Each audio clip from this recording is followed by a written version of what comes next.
Nick Moke. Again, as Julie mentioned, I'm the managing editor for Digital Trends. We're a tech news outlet in Portland, Oregon. We do a lot of reviews and stuff, which is what interests us in this type of panel. I've actually had a chance to try some of the stuff that we're going to talk about today, including those very cool Lifespan desks back there. But before we get started, I'd like to introduce our other panelists. First up is Ann Scott Plant. She is the Vice President of Product at Weight Watchers.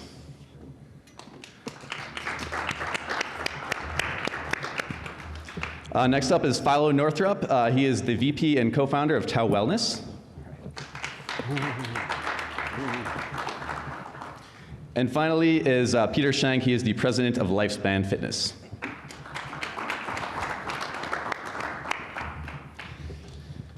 So what we're going to talk about today is combating the sedentary lifestyle, which I think a lot of people hear that and say, what does that even mean? Well, I hate to break it to a room full of people who are sitting down, but sitting is killing you. Or that is what the headlines have been blasting at us all year. I'm sure you guys have read in various news outlets. Our sedentary lifestyle that technology has sort of led us to is actually not doing us any favors for our health. So from things like cardiovascular disease to obesity, there's all sorts of maladies that we're currently experiencing that are kind of byproducts of the fact that most of us just sit in front of a screen all day. So why we have these people up here is they're actually all using technology to combat that sedentary lifestyle. So we're going to talk about today how we can sort of use tech to actually combat some of the problems that tech has caused for us. First question to you guys, is that crazy? We're using tech to sort of combat what tech is actually doing to us. Is that sort of the right approach? Do we just need more motivation or maybe less time in front of tech?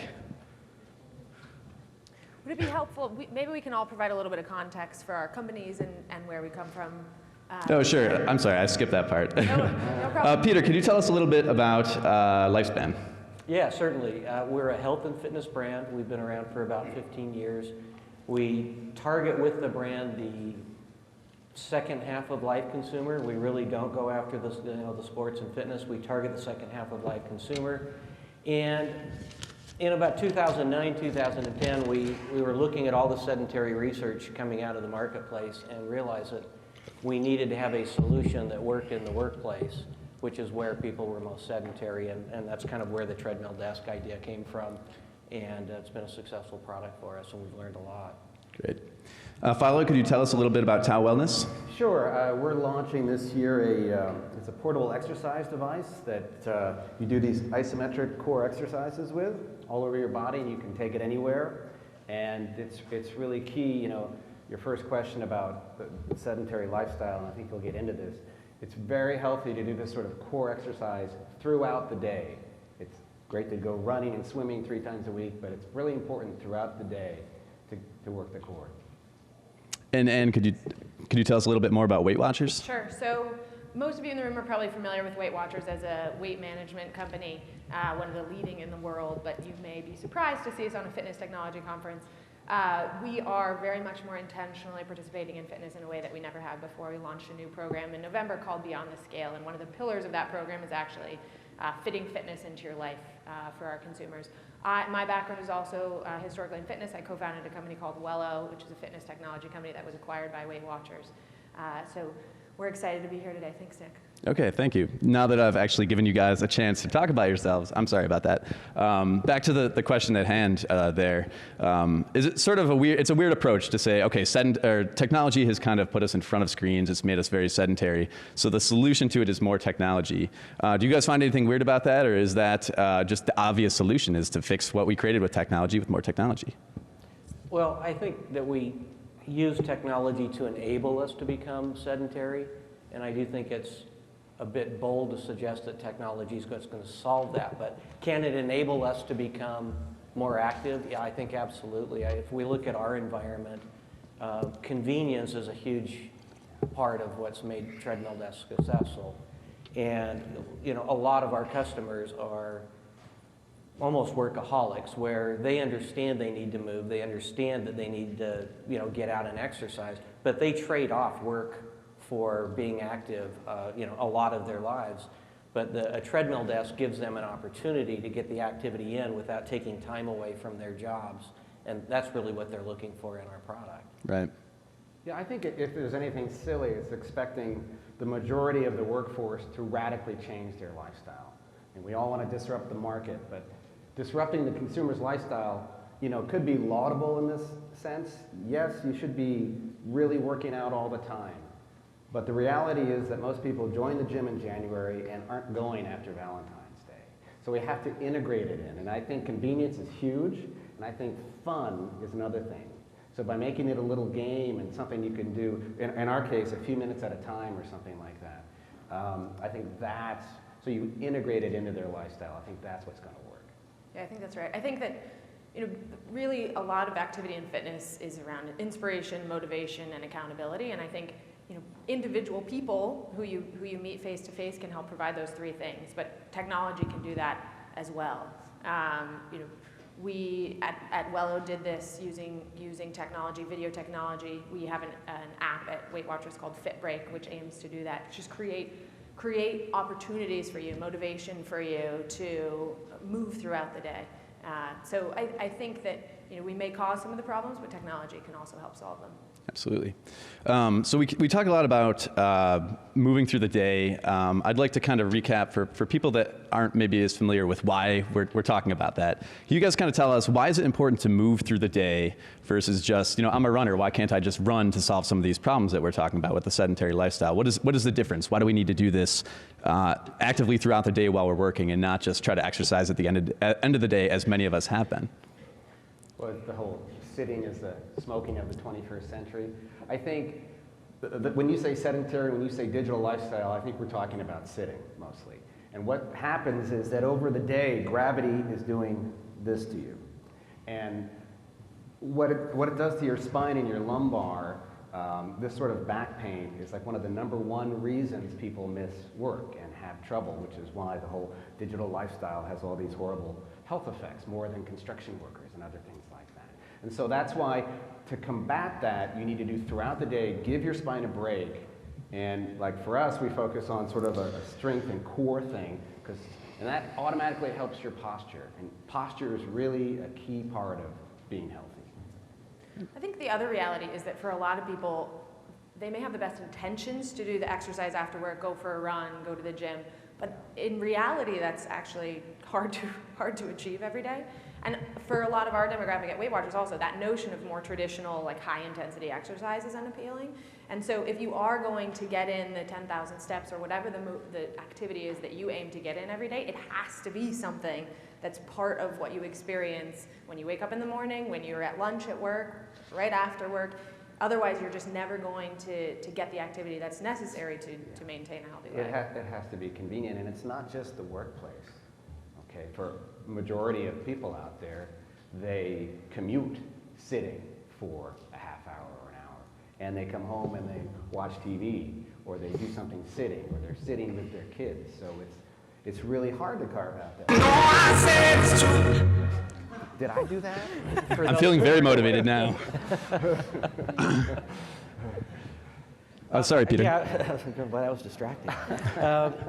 I think there's one thing that, we come from a traditional exercise background, and I think one of the things that consumers really need to be aware of here is this balance between exercise and activity. And, Under Armour in their first presentation talked about the 4 things they're looking at being nutrition, sleep, exercise, or fitness, and then activity. And, consumers need to become aware of the fact that if they are sitting all day long and they even go do and get their exercise done, it isn't enough to offset being sedentary. And we really need to kind of look at our days and think about, when am I not sitting and when am I at least active, and then when am I getting real exercise? Yeah. It's interesting, and the notion of that, so I mentioned we had launched this app called Fit Break. There are thousands and thousands of fitness apps in the App Store and in Google Play if you look today, but most of them are actually targeted at people that are athletes or that like traditional exercise. And so our goal with Fit Break was really to say, how do we create a fitness app for people that don't like fitness necessarily, but that want to be active and incorporate activity into their day. And surprisingly, or perhaps unsurprisingly, because I think the people that build fitness apps are fitness lovers themselves, and you inevitably build something that that suits your needs, there aren't a lot of things that address that market of just getting in movement versus truly being active and doing exercise. I'd love to talk a little bit more about that, actually. I mean, how do we raise a question, how do we reach those people? How do we reach people, how do we motivate people who aren't fitness nuts? They just need to get up and move around. Motivation is such a key component of this. We talk about it a lot. How do we actually motivate people to use some of these products after we've created them and keep them using it so that it doesn't just end up in a desk drawer or, in the case of a treadmill, confined to the attic or something? Yeah, I think there's a lot of different things. I mean, we certainly understand that there's heavy social influence. And again, I'm going to bring back our experience with treadmill desks because that's what we know the most about. But for instance, if we put 2 treadmill desks in opposite ends of the same floor of a building, they tend to not get used much. If I put 2 together and combine them, then there's a lot more usage. What we're trying to do is make lifestyle adjustments, habitual adjustments, where people are now that is who they are. And we kind of moved to this culture of health and away from a culture of being inactive. And, so it really kind of doesn't become motivation as much as it is, this is just how it works for me. Again, for me, if my phone rings, I'm walking on my treadmill desk. That is just how I answer the phone. And so I think that's what both of you are looking at, is for people to start establishing habits that are healthy rather than habits of being inactive. I think fun can add a lot to that. You talked about convenience. I think making it a game, and like you were saying, like the marketing department is against the accounting department and this treadmill thing. Our thing is a little game too. If you come by our booth, you can play it. We have all these games where as you press, you're moving a little avatar down a ski slope or something like that. And it sounds like it's not much, but it's a fun thing. And by bringing in the gaming and the fun, you add a little bit of dopamine and serotonin to the endorphins that are happening. So it really makes it, much more engaging. Yeah, I think that would agree with everything these guys have said. And then I think layering community on top of that is another critical component. So I think the 2 desks side by side is a great example of that. Even in virtual communities, I think you can see the power of competition or the power of collaboration being really powerful and motivating people to stay with it. And then seeing results of people in the community is also, we find, particularly in a weight loss company, really motivating for people. Right. Can social media be used in that regard to actually motivate people to connect with others and have accountability? Sure. I mean, that's a key part of everything we're doing here is people are with their friends. Like you were saying, it's either competition or collaboration. It's teamwork. It's fun, and it like harnesses everything that's fun about either video games or just normal games. It's sort of, even if you don't win, you get this sense of achievement and positive reinforcement, and the social media just enhances all that. Absolutely.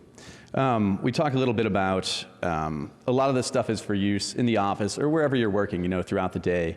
Do you think employers can do anything to help people use? I mean, should employers be buying things like treadmill desks and the Tao trainer for their employees, or is it more of a personal responsibility? Is there any way that we can sort of incentivize, maybe through insurance or something, people to use these devices and reap the health benefits of them? Sure, I think that's already happening, and we're doing pilot programs with a bunch of companies like that. And the big benefit, it may not be the company's responsibility to purchase this equipment, but it's to their benefit.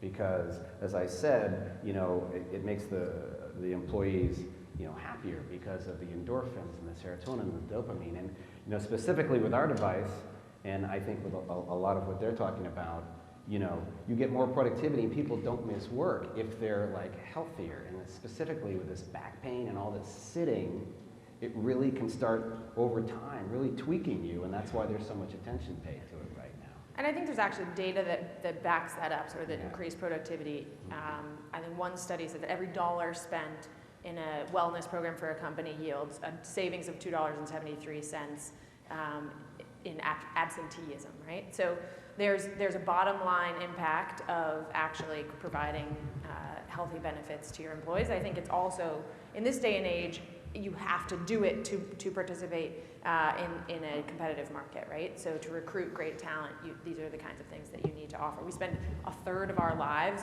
in the workplace, and so yeah, I agree. It's not necessarily the responsibility of the company, but it behooves them to participate in these things for their own best interests. Yeah, we've seen varied purchases, and it kind of depends on industries and the situations. You know, if I look specifically, say, for a lot of law firms that buy our products, they buy it for their employees. They're highly paid. They're highly sedentary.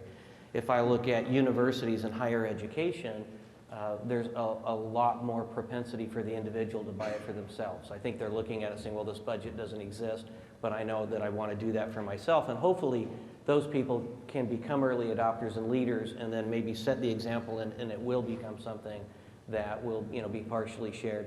But I think the other interesting thing is that there's different departments within companies, functional areas, that are getting involved. You know, the wellness program, the corporate wellness program, kind of coming through HR, has been, you know, kind of traditionally where some of this was coming from. But now you're also getting facilities, you know, management involved, and architects involved in how do they design the facility and remodels and things like that. So yeah, we are definitely seeing that, you know, within companies we're getting attention, and there's dollars becoming available from different functional areas. Right. The message from the employer is good if they participate in these programs and support it.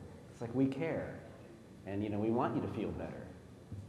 Absolutely. I actually had a chance to use one of the Lifespan desks for, I think, 6 months at Digital Trends, and I mean, I think I experienced the productivity benefits. I would have, you know, go out to lunch and have like a really heavy burger or something, and then hop on there after lunch, and walking for an hour really helped me avoid that sort of food coma where you just sort of sit at your desk and don't do anything for a while. And you know, I think my employer definitely benefited from that, whether they knew it or not. At the same time, oh, go ahead. I was just going to say, you feel better about yourself for doing that. It's kind of like, you know, I feel good because I did something good for me, because a lot during times during the day, you're kind of doing stuff that you feel guilty about. Oh, I had a candy bar, I had too much coffee, whatever. Right. Too much sitting. Lack of energy in the afternoons is the #1 thing that people say. Once I start moving, Yeah. once I start exercising, the first benefit I got was more energy after lunch. Right. 87% of people. I'm part of that 87%. Yeah, me too. Yeah. So at the same time, there were some caveats that I ran into when I was using it too, which is, you know, one of them is just that I think my coworkers were initially very skeptical. I think we put this, you know, the treadmill desk in the other room, and they kind of walked by and initially laughed at me a lot. But then, you know, as more and more of them would hop on and try it, I had to fight for it in the afternoons by the time we were done with it. How do we overcome that? I hate to call it a stigma, but I mean, there is kind of maybe a little bit of stigma against working out in the office, or at least until people know the productivity benefits, it sort of maybe looks like you're not working if you're standing over your desk playing with the Tao. How do we deal with that? Well, I think, you know, by making it fun, it's infectious. And I think the stigma problem, if there is one out there, I think that's on the losing end. I think that's going away, because I think this whole issue of being healthy at work, when we go into offices to do these pilot programs, the employees are psyched about it. And we're working not just with like lawyers and, you know, but also people in a warehouse and nurses, people that stand all day. I mean, you know, they all are looking to solve this problem because they feel fatigued and they feel kind of poorly after the work, and they want to change that. And they know exercise is the key, but again, like you were saying, they're busy people.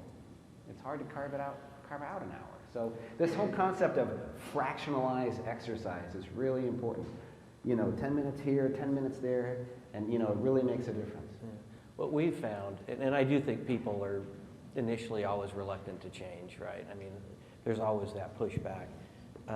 Executive sponsorship's huge, you know, in companies. If you have executives that walk the walk as well, it's not just that we get up and we say, okay, we're announcing a new wellness program, and here's the parameters of how we're going to make it work. But if the employees see that there's an example being set, you know, just like in your situation, then they want to replicate what that individual's doing, rather than having them feel like, oh, they're telling us that they now need to do these things. And if they do that, then the employees have a no-risk way of trying it. And if they try it, they get the feel-good thing right away. Yeah. Right. I'd like to talk a little bit more. You mentioned like pilot programs, for instance. How do we have all these technologies now. People are either maybe not aware of them, or in the case of the treadmill desk, maybe have some initial reservations about getting this big thing in their office or home, or using the Weight Watchers app. What is how do we get people using these things now that they exist? How do we, you mentioned pilot programs. Are there other ways like that we can show people what these things do with results? Well, for us, it's very important to have a live demo. It's funny, I can show videos of great-looking people doing isometric-based exercises, and it's a tough sell. But if they try it, they immediately get it. And I'm sure it's the same with, maybe you feel like you look silly when you're working, but you're actually doing a treadmill. But if you try it, it feels great. I mean, you really feel it. And I'm sure it's the same with your product, too. Yeah, I mean, I think pilot programs certainly are a way to more intentionally get your product in front of thousands of people versus one-off, right? So if you can partner with an employer, and I talk more, I'm putting more of my former startup hat on than I am my Weight Watchers hat when answering these questions, but that was one of the things that we found to be effective, was working with employers to test our products to get them in front of their employees. And the sort of stamp of approval that you get when you've been endorsed by an employer is one that is pretty powerful. Right.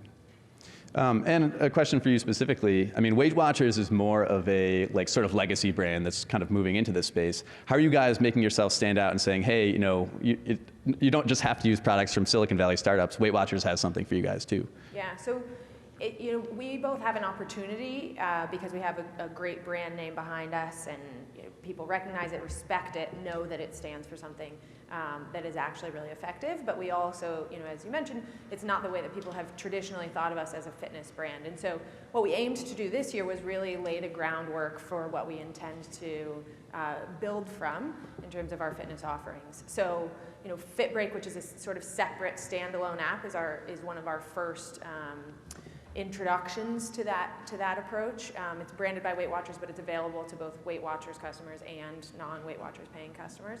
And I think what we're finding early on, and we just launched this in November, is that we can participate in this space. We are a viable player who can build cool things, and we have an office in San Francisco, so that's kind of a cool startup techie office, much smaller than in New York. And one of the things we aim to do out of that office is really build fitness products and become a meaningful player. Because I think what you're seeing in this space is traditional fitness companies are moving more into diet. Traditional diet companies or food companies are moving more into fitness. And so I think one of the panels later is talking about sort of the convergence and the platform plays. But obviously these two things are inextricably intertwined, and so we want to make sure that we're meeting our customers where they are by offering something that is on both sides of that spectrum. Great. I kind of wanted to take a forward look too. I mean, everyone here has something that's out now that people can go out and buy. Where do you think technology is kind of leading us moving forward? I mean, there's all sorts of, sensors are becoming smaller, processing power is getting cheaper, lower battery power. What sort of things do you guys envision moving forward that we could do that maybe isn't possible right now, or maybe is just sort of on the cusp of becoming possible? Well, there's certainly going to be a lot of discussions on, the wearables front here at the show, and that's not my area of expertise.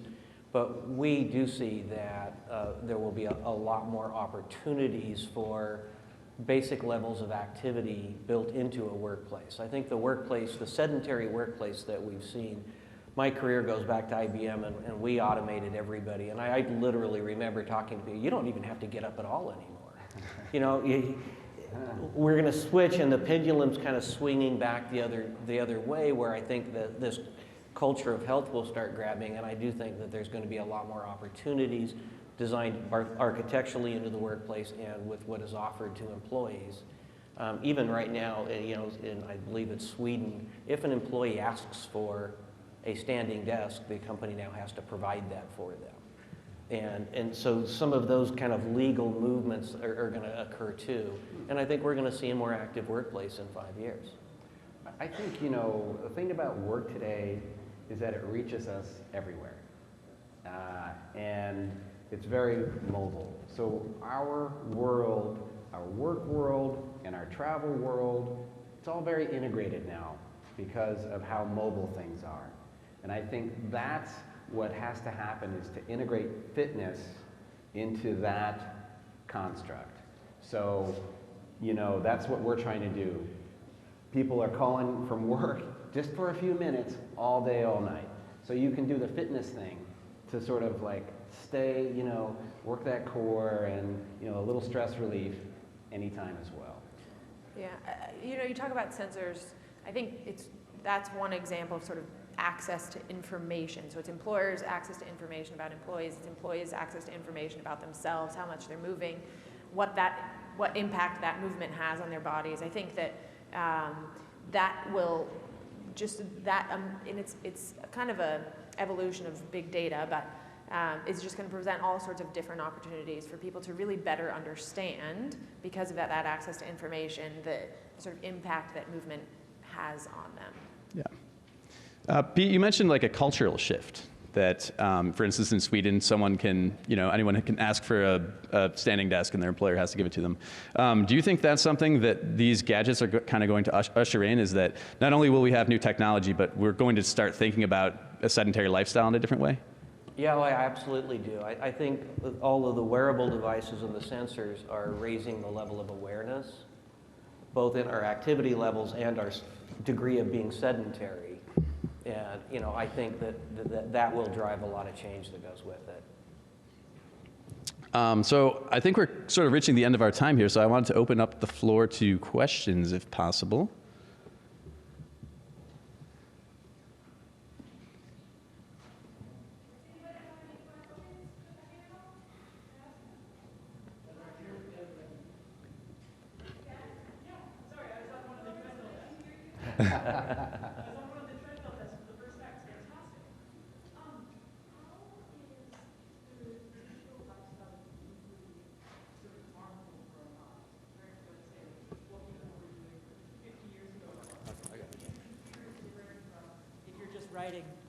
Is a computer different from if you're just writing at a writing desk or something like that? I don't know if it's that aspect that's the negative side, but kind of just movement out. You know, when everything was paper-based, you were filing everything. I mean, so we know that automation from mainframes to personal computers to mobile devices has taken, you know, a lot of that out, and so I think I've seen as many as 35 chronic conditions associated with being sedentary. You mentioned a couple early on, but from high blood pressure to muscle degeneration to back pain and neck issues, it's a very long list. You know, from just what you were explaining, sitting, poor posture, lack of core engagement throughout the day. So it's kind of a compounded problem. Yeah, I think another interesting thing is it's not just the act of sort of sitting at a computer that has been something that's changed majorly for us over the course of the last 50 years, call it, but it's also the convenience factor that has been created all around us is actually making us more sedentary too. So, for example, yesterday I ordered lunch. They came to the curb. I walked like 5 feet out the door. I got my lunch and I went inside and I sat back down at my desk and I ate it, right? In some ways that convenience is amazing and empowering, and in other ways it's making us even more sedentary, right? I used to formerly have to get up and walk 3 blocks to get my lunch and then come back. So I think it's about the way that we work, but also just about the way that we engage with the world around us. And convenience is a major trend, I think, more broadly, that's actually in some ways making us less healthy. Yeah, absolutely. It's not just sitting at the computer. It's all the driving and commuting. It's the TV and the processed foods. I mean, there's this sort of whole, the past 50 or 70 years, all these things have sort of conspiring against health. And I think right now, people are trying to combat that. And you know, most people are already very aware that they need to be more fit, that they need to be, you know, trimmed down, that they want to be, they know that exercise is key, but it's integrating it into that world, so it's as convenient as that lunch you got, you know, or the desk here, you know, integrating it, I think, is the key. It's funny that convenience is kind of the enemy when it comes to all the factors that are leading us to move less, but at the same time, it's But also... that won't change. Exactly. Americans will risk their life for convenience. They'll jaywalk, they'll do all sorts of things. That's not going to change. So the key then is making fitness as convenient as all the other things that are think so. vying for... I think so. If the goal is for, everyone to be more healthy. If you're already, we've done a lot of focus testing, and if you're already really into fitness, you go to the gym all the time, that's great. But these folks, they don't buy any fitness equipment. They don't have any problem with motivation and don't understand why anyone would. But the majority of people do, like 80% or something, very sedentary. Great. Do we have any more questions? Yeah. So I've been trying to get treadmills, walking desks in my building for a while, but I've always hit the health and safety problem of what happens if you get injured on one. We can't have one because you're putting our employees at risk from using one. Is there any data or evidence to suggest that the health outweighs the risk of injury from using these desks from a kind of a DSE, I don't know if you know that term, point of view? Yeah, we definitely have it come up with different companies that we work with. The interesting from us is either from Lifespan or any other brand, we've never heard of a single problem, a single injury, a single, anything. It's interesting because I don't know what speed you're walking right now, but if you're walking at, say, 1.6 miles an hour, it's safe. We walk down the halls faster than that. And so I think that it's more of a change in something that the legal departments are dealing with on the insurance side. We can get, in touch with other companies that have gone through that, exercise and approve them if that would help. Yeah, they have I've seen lots of offices with treadmills and Stairmasters and all sorts of things. And they have gyms, fitness centers. Yeah, the biggest hazard I think I encountered when I was using the desk was I just got really, really sweaty, disgustingly sweaty, and I was just using it too fast. I think I was trying to go like 3.5 miles an hour, and then my coworkers let me know I had to tone that down a little bit. Any more questions? One more question. Hi, I have a question. I've seen this particular conference, especially in the fitness space, expand over the years. Has this kind of growing popularity of this kind of technology, has that helped with the conversations that you have, let's say, with potential employers in terms of purchasing some of this equipment for their employees? Or is there still the same kind of resistance that you encounter? Is it an easier sell now? Well, I think on our side, we are seeing more and more acceptance. I think for multiple reasons. Certainly wearable devices are now incorporated in, I'm guessing, a majority of wellness programs that are out there. And, it has broadened the view of what corporate wellness is. I think that that's certainly expanding as well. I think 43% of corporate wellness programs now incorporate some sort of activity challenge. We've seen that number go up. We've seen numbers, for instance, of doing targeted population health management in companies go from 25 to, that one was over 40% as well. So yeah, there's definitely an expanded view of what corporate wellness should include and falls under that umbrella. Well, all this awareness helps them understand that what they can get with these kind of products is data. And they take the data and they show it to their HR company, and they show it to their insurance company, and that translates into real savings, like you were saying. There's data out there that shows that you actually can save money as a company, especially if you have a scale, like a big scale, by doing these programs. Thank you. Thank you so much, Nick. Thank you, panelists. Thank you guys for coming out. Stand up.